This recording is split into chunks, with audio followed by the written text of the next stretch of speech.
Hello beta, how are you? Okay, all of you are fine? Enjoying your physics?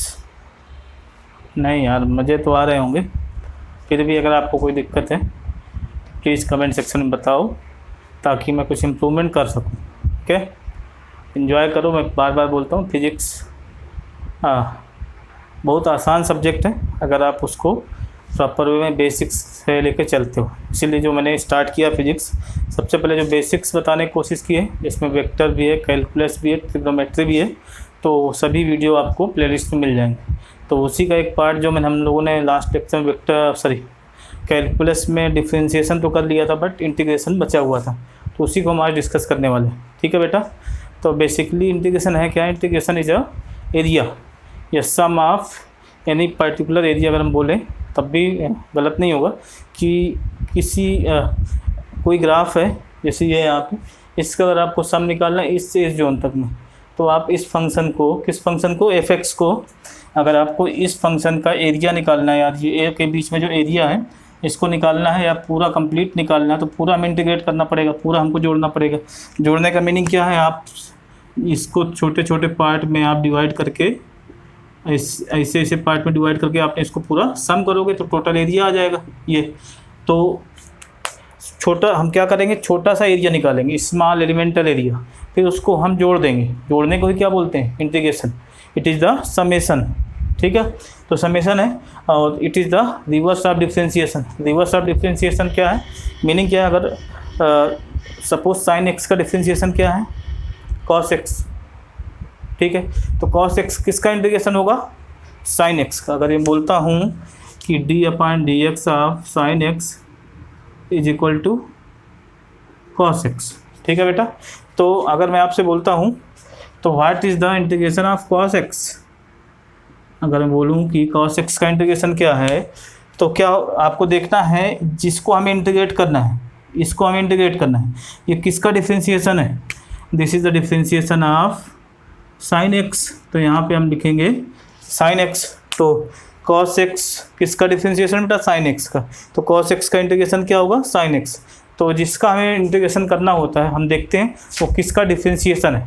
तो ये एक तरीके का रिवर्स है। आपको इतना यहाँ फिजिक्स पॉइंट ऑफ व्यू से अगर मैथ्स को देखें तो इतना आपको वहाँ पे ध्यान नहीं देना है, इतना दिमाग नहीं लगाओगे, सिंपल से ये फार्मूले रटने हैं। ठीक है, रटने इन द सेंस क्या है कि आपको माइंड में इनको रखना है और इन्हीं को आपको अप्लाई करना वहाँ पे। ये सोचने के लिए नहीं बैठोगे जो मैं यहाँ आपको बताने की कोशिश कर रहा हूँ कि किसका इंटीग्रेशन है, किसका डिफ्रेंशिएशन है। ये सब सोचने में बहुत टाइम बर्बाद होगा।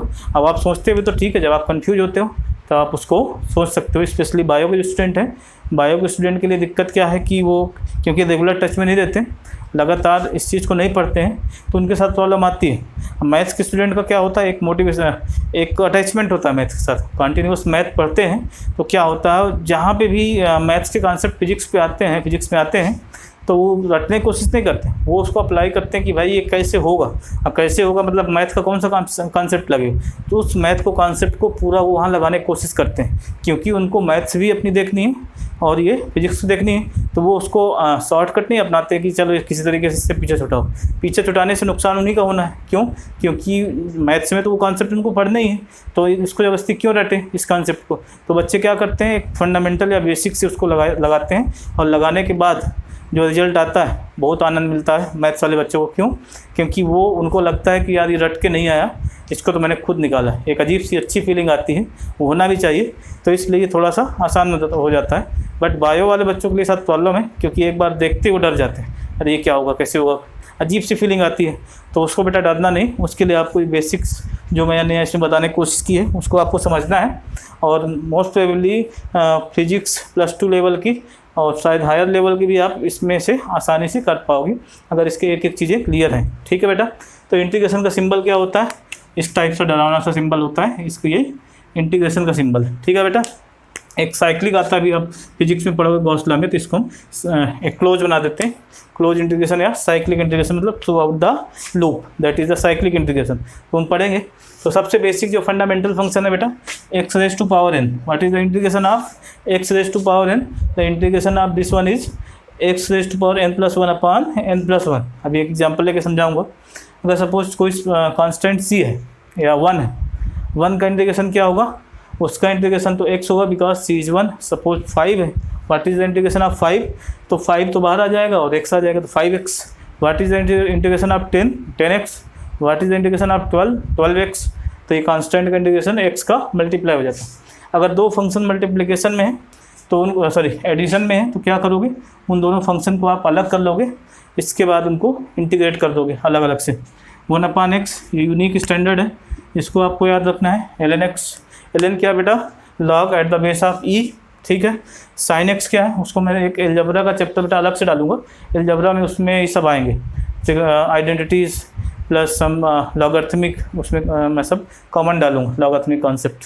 और sin x, what is the integration of sin x, तो आपको देखना है sin x किसका डिफरेंशिएशन है, sin x किसका डिफरेंशिएशन है, cos x, नहीं cos x तो मैंने sin x होता है, तो माइनस cos x क्या होगा, sin x, that's why the integration of sin x is minus cos x because sin x is a differentiation of, sin x is a differentiation of what, minus cos x, तो minus cos x इसको हम लिख रहे हैं, इसको, इस particular को इससे रिप्लेस कर रहे हैं, तो sin x किसका डिफरेंशिएशन है बेटा, माइनस cos x का। सिमिलरली अगर sin nx आता है तो जैसे उसमें क्या था, sin ax था डिफरेंशिएशन में, क्या करते थे sin x का differentiation cos ax upon a, तो similar cos ax into a, उसमें a मल्टीप्लाई करते थे, जो x के साथ एंगल आता था उसको आप बाहर मल्टीप्लाई कर देते, इसमें क्या करेंगे, डिवाइड करेंगे, sin x nx, तो n आपका नीचे आ जाएगा, तो minus cos nx upon n। Similarly cos x का क्या है बेटा इंटीग्रेशन, cos x किसका डिफरेंशिएशन अगर आप देखोगे sin x का, तो this is nothing but differentiation of sin x, that's why the integration of cos x is going to be sin x। cos nx का करोगे तो इसमें भी क्या होगा बेटा, n नीचे आ जाएगा, sec square x is equal to tan x, तो आपको याद करना चाहिए कि sec स्क्वायर x किसका डिफरेंशिएशन है, tan x का, तो sec square x tan x का डिफरेंशिएशन है, इसलिए इसका इंटीग्रेशन क्या होगा, tan x, तो sec स्क्वायर x आपको ध्यान देना है, it is the differentiation of tan x। तो रिवर्स कॉन्सेप्ट को मैं एक्सप्लेन करने के लिए सब चीज़ें लिख रहा हूँ।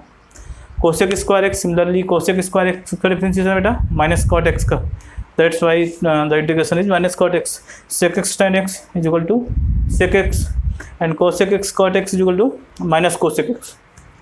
ये बेटा ये यूनिवर्सल है, ये चेंज होने वाले नहीं है, ई रेज टू पावर एक्स हमेशा ई रेज टू पावर एक्स ही रहेगा, चाहे आप डिफ्रेंशिएट करो चाहे इंटीग्रेट करो, तो एक ऐसा फंक्शन है जो इंटीग्रेशन और डिफ्रेंशिएशन का उसमें कोई फ़र्क नहीं पड़ता, वो भाई साहब अनचेंज रहते हैं, तो ये आपको ध्यान रखना है, इनको याद रखना, भूलना नहीं। E raise to power A X plus B into D X, तो इसमें बेटा जैसे आपने डिफ्रेंशिएशन में किया था, ए आपका बाहर आ जाता है, ठीक है, मल्टीप्लिकेशन में, तो ए इसमें डिवीजन में आएगा और ये पूरा का पूरा सेम रहेगा। सेक स्क्वायर ए एक्स प्लस बी जैसे यहाँ पे है, इन सब में आपने किया तो इसमें एक्स के साथ जो भी मल्टीप्लायर होगा वो डिवाइड में चला जाएगा। सेक स्क्वायर एक्स का tan x होता है, तो आपने लिखा tan x, एक्स में आपको पूरा रखना है, अपान जो x का मल्टीप्लायर है उसको आपको नीचे कर लेना, ठीक है बेटा। तो वो चीज़ें हैं, तो ये कुछ बेसिक फंक्शन है जो यूज होने वाले हैं, उनको आपको डिफ्रेंशिएशन इसमें मैंने एक्सप्लेन करने की कोशिश की, और साथ में आपको भी डेफिनेट इंटीग्रेशन ये क्या होता है, और अगर दो फंक्शन मल्टीप्लिकेशन में ये इनको हम कैसे सॉल्व करेंगे, तो इसको मैं अभी एक्सप्लेन करूँगा बेटा, ठीक है। ठीक है बेटा, तो ये सब बेसिक चीज़ें थी, अब हमको इन दो में फोकस करना है, बिकॉज ये जो डेफिनेट इंटीग्रेशन है ये इलेक्ट्रोस्टैट में बहुत अच्छे से यूज होने वाला है, ठीक है। जब आप इलेक्ट्रिक पोटेंशियल निकालोगे या पोटेंशियल एनर्जी ऑफ डाइपोल, ठीक है बेटा, या इलेक्ट्रोस्टैटिक पोटेंशियल, स्पेशली अगर आप कंपटीशन पॉइंट ऑफ व्यू से देख रहे हो तब तो बहुत ज़्यादा यूज होने वाला है, क्योंकि पता नहीं आपको कब इंटीग्रेशन लेके दौड़ना पड़े, कब उसके पीछे उसको लगाना पड़े, तब भी आपको चीज़ें ध्यान रखनी है। और साथ में अगर इस टाइप का फंक्शन है जिसमें दो फंक्शन है, उसको आप कैसे इंटीग्रेट करोगे, तो जैसे इसका फार्मूला लिखा है u v, suppose it is a multiplication of two function that are u and v, both are the function of x, दोनों एक्स के फंक्शन है, तो क्या करना है, u into integration of first function, sorry integration of second function, अगर आप इसको फर्स्ट कर रहे हो, माइनस इंटीग्रेशन के अंदर differentiation of first function into integration of second function, और होल का आपको इंटीग्रेट करना है, ठीक है बेटा। तो ये इसका कॉन्सेप्ट है, जब आपको दो फंक्शन मल्टीप्लाई करके दिए हैं तब उनको आपको कैसे इंटीग्रेट करना है। साथ में ये आपका डेफिनेट इंटीग्रेशन है जो कि डायग्राम में दिख रहा है कि आपको ए से बी के बीच में इसको इंटीग्रेट करना है। तो करना क्या बेटा, लिमिट आपको लगानी ए से बी, ठीक है। और इसके बाद एफ एक्स इंटू ये सपोज एफ एक्स का इंटीग्रेशन कैपिटल एफ एक्स है, जैसे यहाँ पे हमने लिखा था एक्स रेस्ट पावर एन का इंटीग्रेशन ये, तो यही आपको क्या हो जाएगा कैपिटल एक्स, ये क्या हो जाएगा कैपिटल एक्स, ये क्या हो जाएगा कैपिटल एक्स, तो कैपिटल एक्स हो गए। तो लिमिट वही है ए टू बी। आप क्या करना है, आपको इसमें लिमिट पुट करनी है, जो इंटीग्रेशन की लिमिट है। उन डेफिनेट का मतलब बेटा होता है कि लिमिट डिफाइन करना, कहाँ से कहाँ तक आपको इंटीग्रेट करना है। जैसे हमें यहाँ से ए से बी तक इंटीग्रेट करना है, तो आपने लिमिट डिफाइन किया। जब आपने इंटीग्रेट कर दिया एफ एक्स को, अभी आपको क्या इंडेफिनिट था, अभी आपने एफ एक्स को इंटीग्रेट किया तो कैपिटल एफ एक्स आया, जो मैंने बताया राइट साइड में लिखे हैं। कैपिटल एफ एक्स में अब आप इसकी लिमिट पुट करोगे, suppose a to b, then आपको ये लिमिट वाला जो बार है इसको हटाना है, बी रखना है पहले, तो बी हो जाएगा, बी किस जगह, एक्स की जगह। एक एग्जांपल लेके समझाऊंगा, एक्स की जगह आपको बी रखना है माइनस, फिर एफ एक्स में ही एक्स की जगह ए रखना है, ठीक है। उसी फंक्शन में एक बार बी रखना है पॉजिटिव के साथ, फिर माइनस एक आपको एक्स के प्लेस में ए पुट कर देना, ठीक है। तो उसको हम अभी करेंगे बेटा, तो एक एग्जांपल से ज़्यादा बेटर समझ में आएगा, तो उसको देख लो कैसे इसको हम करेंगे। डेफिनेट इंटीग्रेशन को साथ में मल्टीप्लायर को भी, अगर कोई फंक्शन मल्टीप्लिकेशन में दिया तो कैसे करेंगे, ठीक है बेटा। तो इसमें देख लो, सपोज मैं एक फंक्शन ले रहा हूँ, let the f x is equal to 3x plus x raise to power half, ठीक है। You have to find out f x into D x, limit है 1 से 2, ठीक है। तो क्या करोगे आप, 3x एफ एक्स की वैल्यू पुट करो, x raise to power half और 1 से 2 इंटू डी एक्स। इसको इंटीग्रेट करो बेटा, इंटीग्रेट करोगे तो इसको पहले u और ये v अलग अलग कर लो, 3x इंटू डी एक्स 1 से 2 plus x raise to power half 1 से 2 इंटू डी एक्स। अब इंटीग्रेट करो, 3x का कितना होता है बेटा, सी का सी एक्स। अगर यहाँ पे एक और यहाँ पे वैसे कोई लिखने की जरूरत नहीं, फिर भी आप C X raise to power N is equal to C X raise to power N plus 1 upon N plus 1, ठीक है। तो यहाँ पे x है, n कितना है बेटा, यहाँ पे 1 है, तो क्या करोगे आप, 3x raise to power 1 plus 1 upon 1 plus 1। अब इसकी जो बार लिमिट है 1 से 2 प्लस इसमें आप देखोगे तो n कितना बेटा, ये 1/2, क्योंकि n is a real number. Real number का मतलब पॉजिटिव नेगेटिव कुछ भी हो सकता है, except x is not equal to -1। -1 के अलावा आप कुछ भी ले सकते हो, ठीक है। तो इसमें 1/2 है n, तो क्या लिखोगे, x raise to power 1/2 plus 1 upon 1/2 plus 1। Limit आपको रखनी है 1 से 2, ये रखोगे। अब इसको आप सॉल्व करोगे तो ये कांस्टेंट बाहर ले लेंगे, 3/2, तो ये हो जाएगा एक्स स्क्वायर 1 से 2, ठीक है बेटा, प्लस अब इसको आप सॉल्व करोगे तो 2/3 आएगा, x raise to power 3/2, limit है 1 से 2। तो इसको आप सॉल्व करो, 3/2 ब्रैकेट में डाल दो।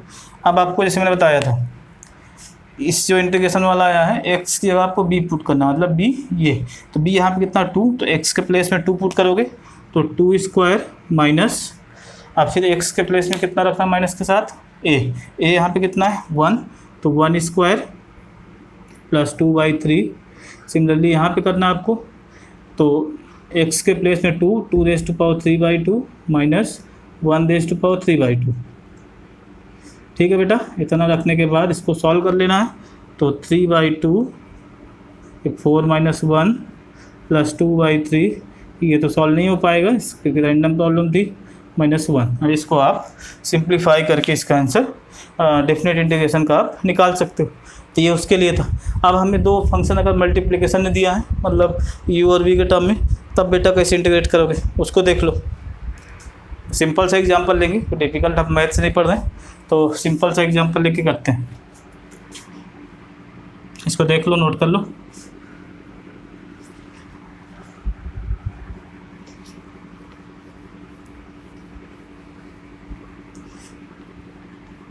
तो सपोज आपको इंटीग्रेट करना बेटा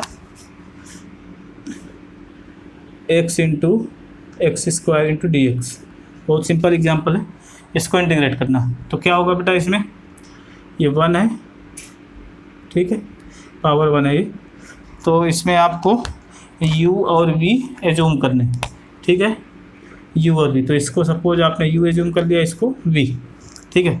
एजम्पशन का भी कॉन्सेप्ट होता है कि किसको हम पहला फंक्शन और किसको सेकंड एज्यूम करेंगे। बस फिजिक्स में बहुत ज़्यादा कॉन्सेप्ट नहीं आने वाले हैं, बेसिक्स लेवल पे ही आएंगे। तो उसमें स्पेशली बायो वाले बच्चों के लिए बोल रहा हूँ कि ज़्यादा रटने की जरूरत नहीं है कि हाँ किस प्रोपोर्शन में हम फर्स्ट सेकंड एज्यूम या किस ऑर्डर में फर्स्ट और सेकंड एज्यूम करेंगे, वो आपको ज़्यादा टेंशन लेने की जरूरत नहीं। मैथ्स वाले बच्चों के लिए है, जब वो अलग से इंटीग्रेशन मैथ्स में पढ़ेंगे, मैं डिस्कस करूँगा, तो वहाँ पे किस ऑर्डर में हम पहला फंक्शन और किस ऑर्डर में, कि ट्रिग्नोमेट्रिक पहले आएगा तो उसको फर्स्ट एज्यूम करेंगे, अलजेब्रिक आएगा उसको, एक्सपोनेंशियल आएगा उसको क्या करेंगे, तो उस टाइप के फंक्शन को हम कैसे अडॉप्ट करेंगे, फर्स्ट और सेकंड क्या प्रायोरिटी रहेगी, वो सब आगे पढ़ेंगे। यहाँ पे तो मैं ऐसे सिंपल से एग्जांपल ले रहा हूँ, ठीक है। तो फार्मूला बेटा क्या था, अगर आप देखो, integration of u v into D x is nothing but u into integration of b minus ये था आपका del u upon del x into integration of v into D x, ठीक है बेटा, इंटू डी एक्स। अब इसमें आपको सबकी वैल्यू पुट कर देनी, u equal to x, v equal to x square, तो यहाँ पे हो जाएगा, क्या है यार ये क्यों नहीं चल रहा भाई, प्रॉब्लम है।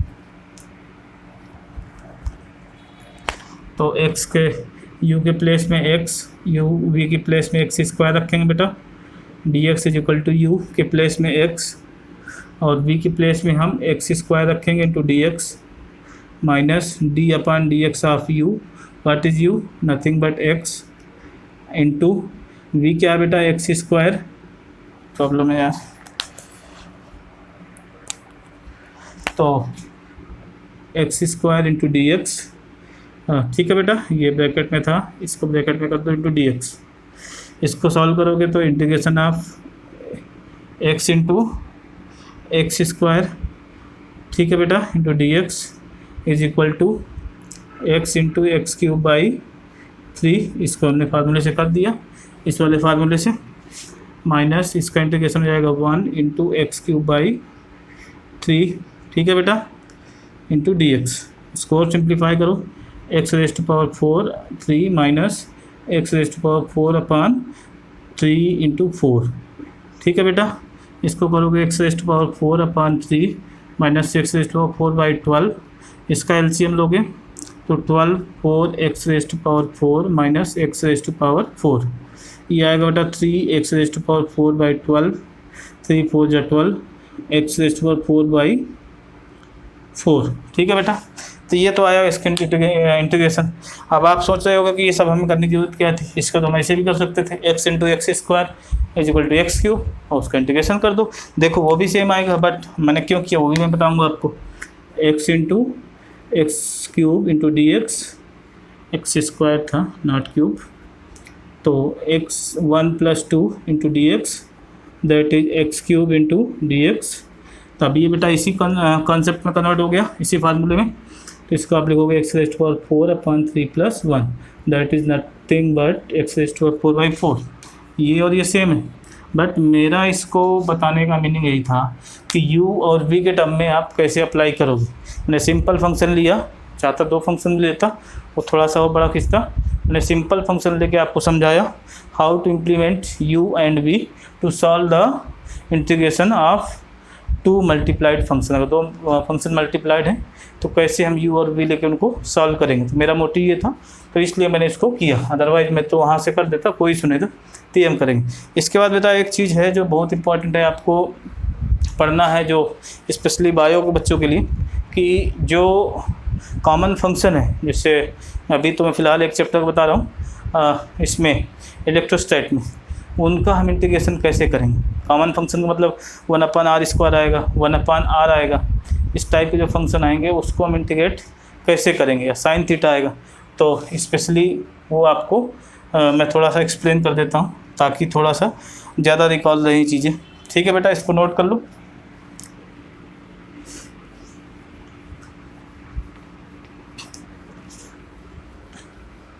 सपोज आपको इंटीग्रेट करना है या ये जो आता है F इज इक्वल टू क्या है यार, सभी के सभी पेन आज ऐसे ही कर रहे हैं। F इज इक्वल टू ये कूलम्स लॉ आपने पढ़ा था Q1 Q2 upon R square. जब आप फिजिक्स में आओगे तो इसमें वर्क डन निकालना बहुत कॉमन रहेगा। DW is equal to F into D r, या आपने जो पढ़ा होगा 10th में DW is equal to F into d s. Depend करता है F किसका फंक्शन है। हम यहाँ R पे ले रहे हैं इसलिए हमने यहाँ पे अगर F जो है डिस्प्लेसमेंट के टर्म में लेते हैं हम तो यहाँ पे ds आ जाता, बट यहाँ पे हम डिस्टेंस R के टर्म में हर जगह लेने वाले हैं कूलम्स लॉ को, इसलिए हम यहाँ पे dr लिख रहे हैं। ठीक है, तो ये बहुत कॉमन रहेगा। तो इसको इंटीग्रेट करने के लिए क्या करेंगे बेटा, F रखोगे K Q1 Q2 upon R square into D R. अब क्या करोगे, कांस्टेंट रहेंगे तो ये बाहर आ जाएंगे, K Q1 Q2 1 upon R square into D R. तो सिमिलर वे में इसको आपको बाहर ही रखना है। इसको आपको क्या करना, r⁻² इंटू डी आर।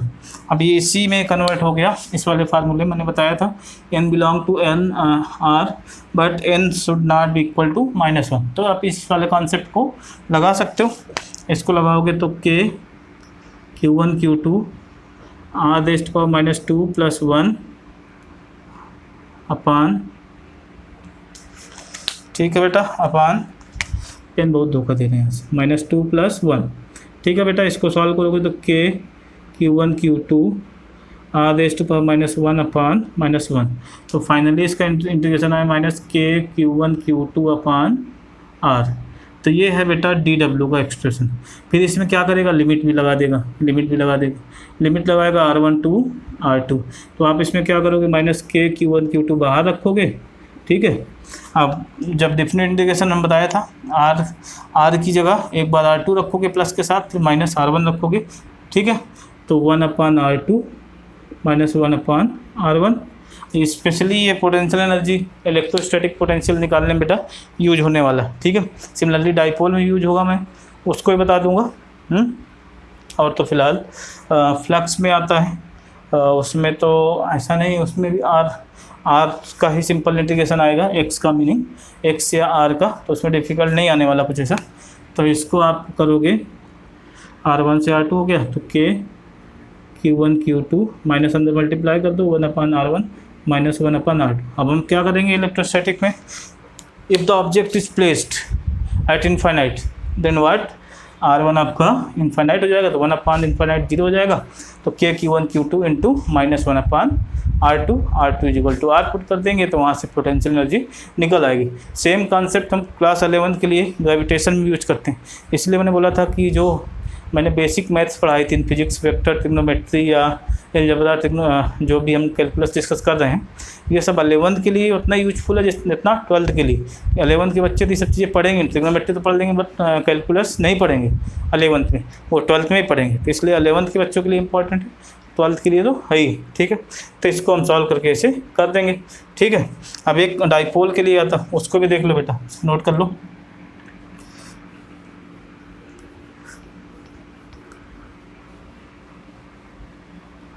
अब डाइपोल में क्या होता है बेटा, एग्जैक्ट मैं लिख रहा हूँ, बस सिंपल सा थोड़ा हिंट, P sin थीटा आता है। ठीक है, इसको इंटीग्रेट करना होता है थीटा 0 से टू d थीटा। तो क्या करोगे, P कांस्टेंट होता है, इसको आप बाहर रख लोगे और sin theta into d theta 0 से थीटा, या मे बी ये वैल्यूज चेंज हो सकती हैं, थीटा 1 से थीटा 2। ठीक है, कुछ भी सपोज थीटा 1 से थीटा 2 कर लो, इससे ज़्यादा बेटर, थीटा 1 से theta.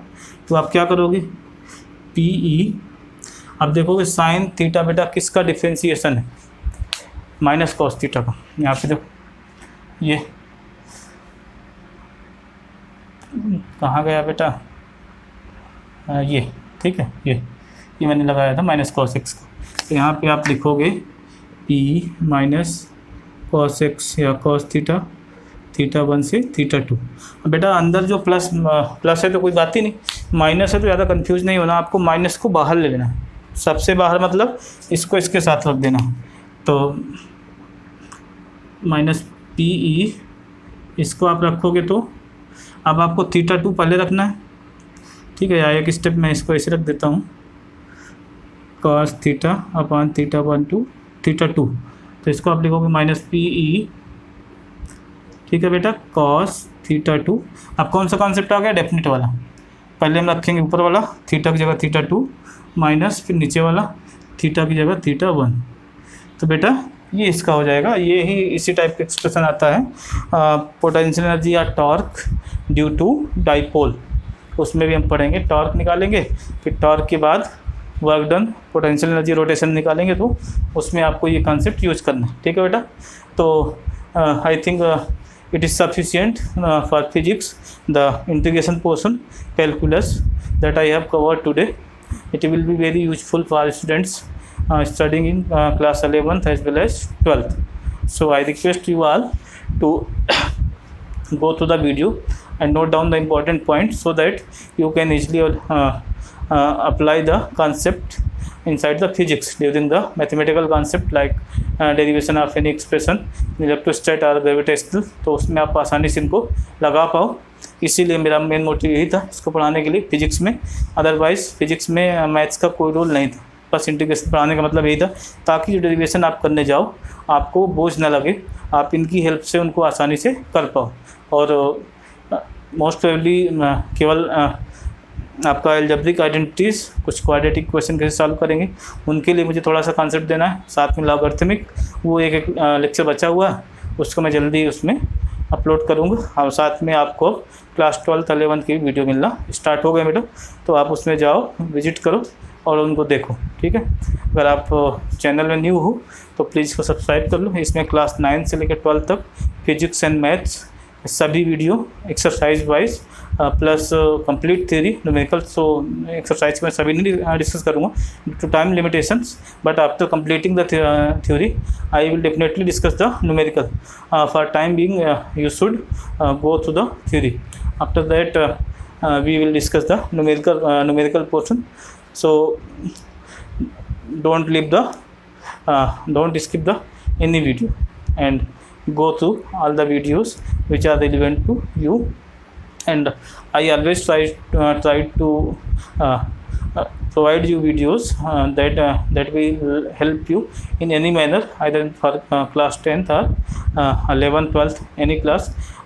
You should go to the theory that I have covered totally, and for class 9th and 10th I have covered some numerical portion in exercise, but for 11th and 12th right now I am not covering the numerical portion. I will cover after completing the theory, and I think that will be covered soon. I will try to complete all the syllabus before your commencement of the exam. तो मेरी कोशिश यही रहेगी कि आपकी exam start होने से पहले पूरा कवर करूं मैक्सिमम, और साथ में कुछ इंपॉर्टेंट चैप्टर उसके न्यूमेरिकल भी लाऊंगा। बीच बीच में ऐसा नहीं है कि न्यूमेरिकल नहीं रहेंगे, न्यूमेरिकल बीच बीच में क्लास 11 12 के लिए देता रहूँगा, हर चैप्टर्स में, हर उसमें कॉन्सेप्ट अप्लाई करने के लिए न्यूमेरिकल भी बीच में आएंगे। तो उस वीडियो में कहीं ना कहीं हर वीडियो में आपको एक न्यूमेरिकल मिलेगा। ठीक है बेटा, और आप मेरा रिक्वेस्ट है कि अगर आप चैनल में नए तो सब्सक्राइब कर लो, साथ में नोटिफिकेशन बिल को आप प्रेस कर दो ताकि नोटिफिकेशन आपको मिलते रहे। साथ में वीडियो अपने दोस्तों को भी शेयर करो ताकि वो भी बेनिफिट उठा सकें। ओके बेटा, थैंक यू, टेक केयर।